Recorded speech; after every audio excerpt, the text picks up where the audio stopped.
তাই সামনে উপবিষ্ট সকল মানুষের চরণেই আমি আমার ভক্তি নিবেদন করছি। আমাকে প্রশ্ন করেছেন লালন শাহ কোন তরিক ছিল।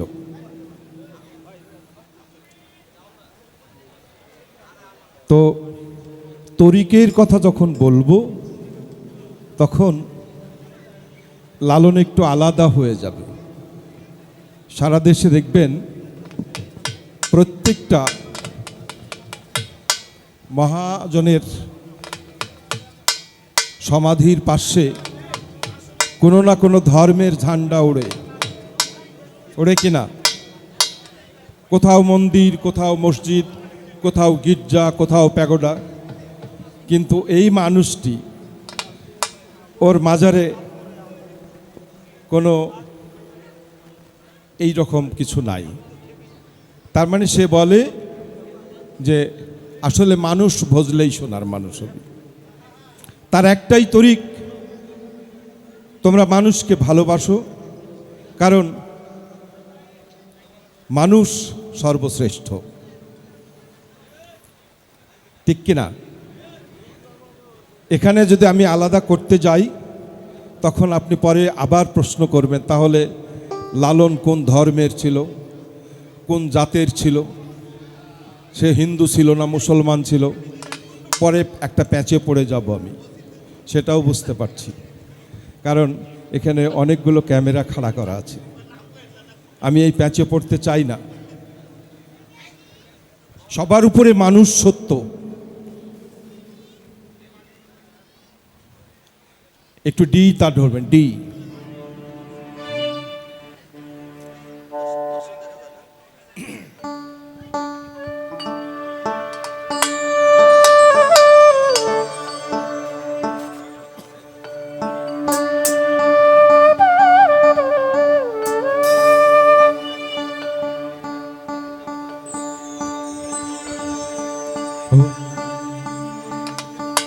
তবে গানের মধ্যে ইশারায় ইশারায় যখন যে ইশারা দেয় মনে হয় যেন লালন এই ধর্মেরই।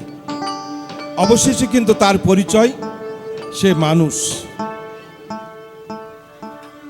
শ্রীমদ্ ভাগবত গীতায় বলছে মানুষ অমৃত পুত্র, বাইবেল শরীফে বলছে মানুষ ঈশ্বরের সন্তান, ত্রিপিটকে বলছে সর্বকালের সর্বযুগের শ্রেষ্ঠ দেবতা মানুষ, কোরআন শরীফে বলছে আশরাফুল মখলুকাত। তাহলে সব ধর্ম যেটাকে বলছে একটা জায়গায় আঘাত করছে, যে মানুষই শ্রেষ্ঠ। মানুষের জন্ম কখন? 18,000 মখলুকাত, 17,999 প্রকার জীব সৃষ্টি আল্লাহর, তার একটা সৃষ্টি মাত্র মানুষ, তাও আবার সব শেষে। মানুষের পরে আর কিছু সৃষ্টি হয়নি। তবে মানুষ শ্রেষ্ঠ, এবং শ্রেষ্ঠ তরিকা কেন? এই জন্যই যে মানুষকে আল্লাহ আলাদা করে কিচ্ছু শিক্ষা দেননি। মানুষ বেশিরভাগই ঠেকে শিখে। আপনি সারাদিন ধর্ম শিখান, কর্ম শিখান, যা কিছু শিখান না কেন, দেখবেন ধাক্কা খায় বেশি শিখেছে। তাই জীবের কাছ থেকে শিখতে শিখতে মানুষ পুষ্ট হয়ে যায়। এই মানুষের মধ্যে ভেদ আলাদা হতে হতে কেউ অনেক বড় মানুষ, কেউ চকিদার, আর কেউ আবার মেজর জেনারেল। প্রত্যেকটা স্তরে স্তরে মানুষকে আল্লাহ যেখানে যাকে যেভাবে প্রয়োজন সেইভাবে সাজিয়ে রেখেছেন। তাই লালন ফকিরের একটাই সবচেয়ে বড় তরিকা, সেটা হলো মানুষ।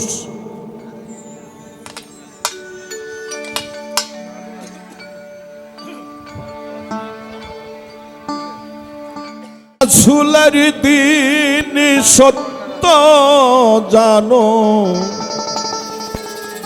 ডাকো সদাই আল্লাহ বলে।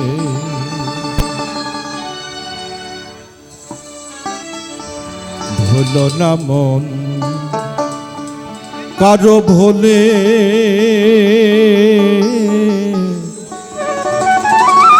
ভুলো না মন কারো ভোলে।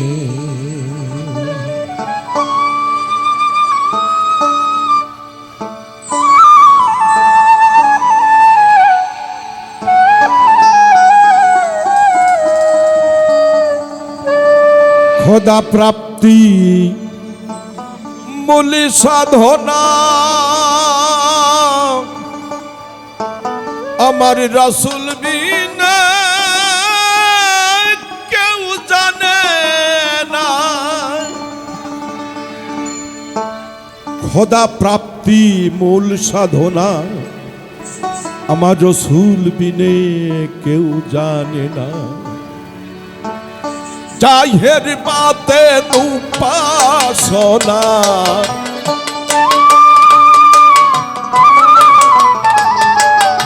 জাহের বাতে আবার জাহের বাতে উপাসনা, রাসূল হতে প্রকাশিলে হলো না মন কারো ভোলে, ভুলো না মন কারো ভোলে।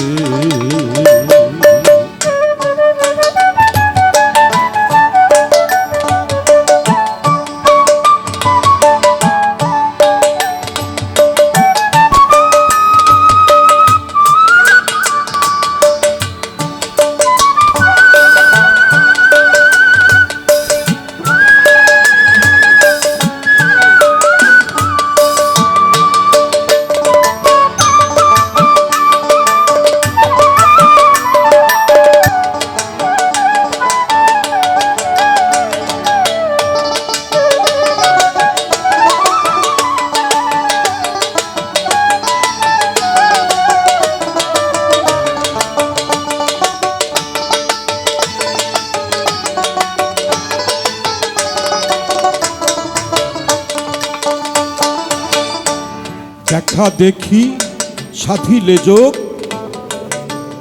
ঘটিবে বিপদ বাড়িবে রোগ। শুধু দেখে শিখলে হবে না, মানে বাপদাদা যা করেছে আমি তাই করছি তা কিন্তু না। মনে প্রাণে ভক্তি সহকারে রসুল কি আগে বুঝতে হবে। তাহলে রসুল কি প্রশ্নটা? রসুল হলো আল্লাহর প্রেরিত একটা শক্তি। রসুল যিনি নয় গো তিনি আব্দুল্লাহর তনয়, আগে বোঝো পরে মজো নইলে দলিল মিথ্যা হয়। রসুল কারো জন্মে কারো গর্ভে কখনো জন্ম হয় নাই, কাউকে কখনো জন্ম দেয় নাই। রাসূলি শক্তি, রসুলি শক্তি এসেছে কখন? নবীর উপরে, ঠিক নবুয়তের পরে।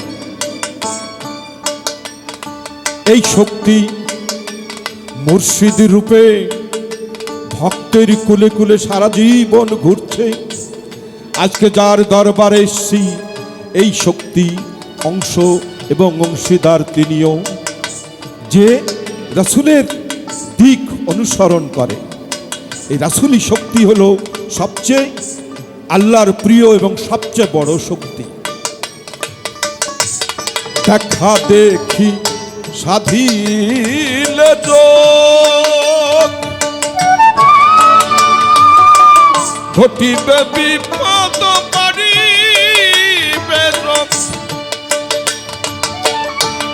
যেজন হবে শুদ্ধ সাধক,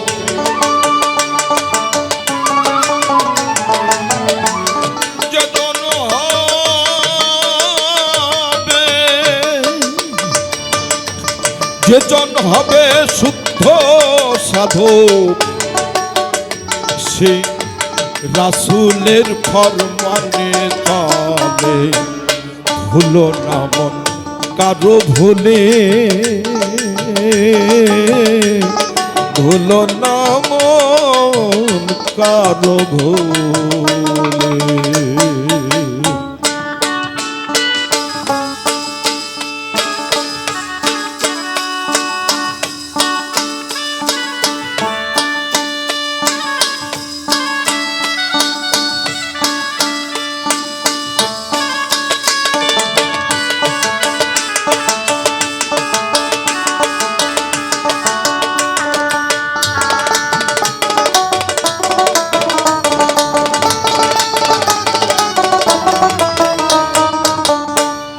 অপরকে বোঝাইতে তামাম করেন রাসূল জাহেরা কাম।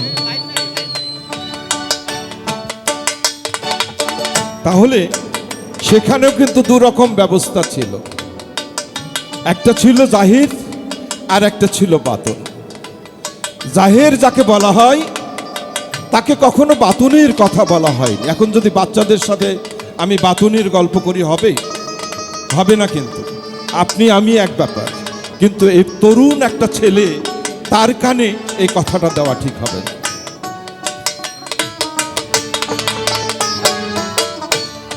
অপরকে বোঝাইতে তামাম আবার করেন রাসূল দিনারি কাম।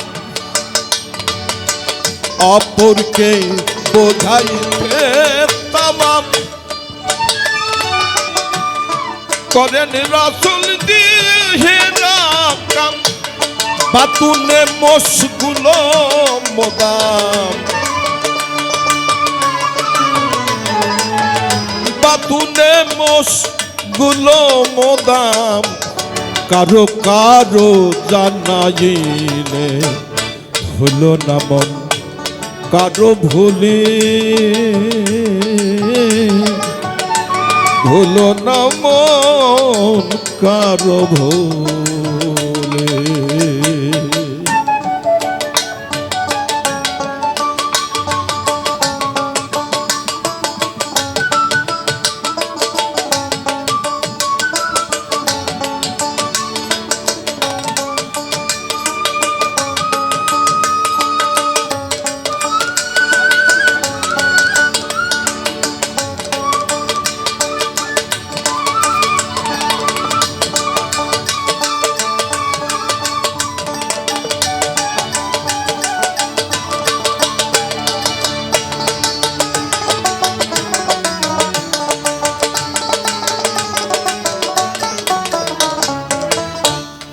দিনা বলেছে আলিফ দিয়ে মারো টোকা লাগবে গিয়ে মিমের গায়ে।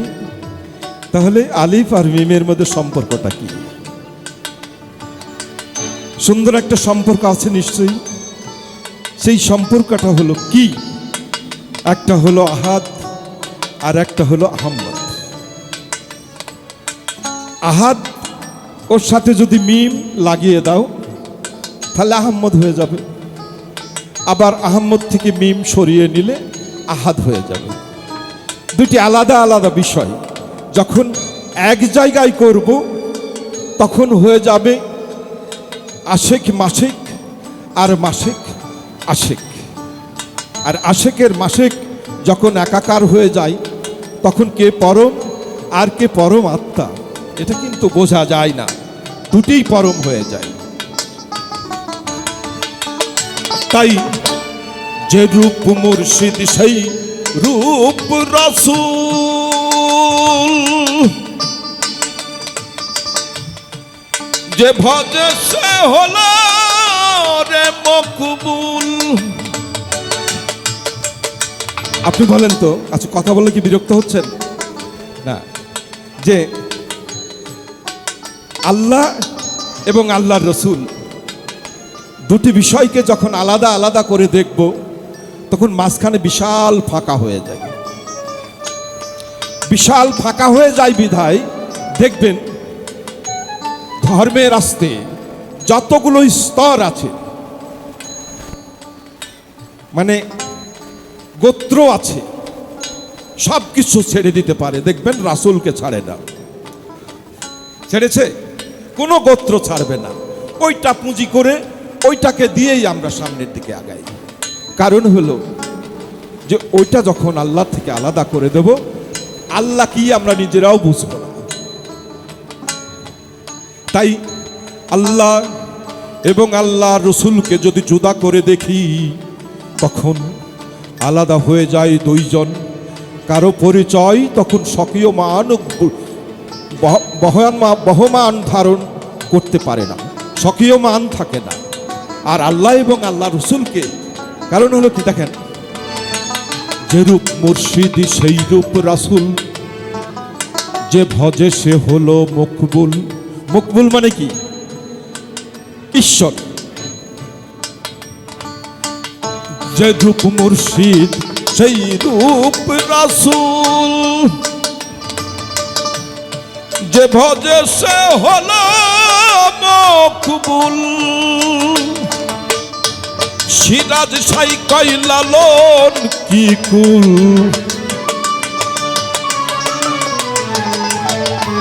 সিরাজ সাই কই দরবেশ, সিরাজ সাই কই লালন কি কুল।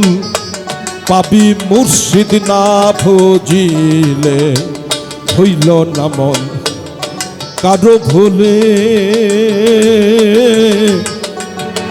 ভুলো না মন কারো ভুলে। রাসূলের দিন সত্য মানো, রাসূলের দিন, আবার রাসূলের দিন সত্য মানো, ডাকো সদাই আল্লাহ বলে, ভুলো না মন কারো ভুলে, ভুলো না মন কারো ভুলে।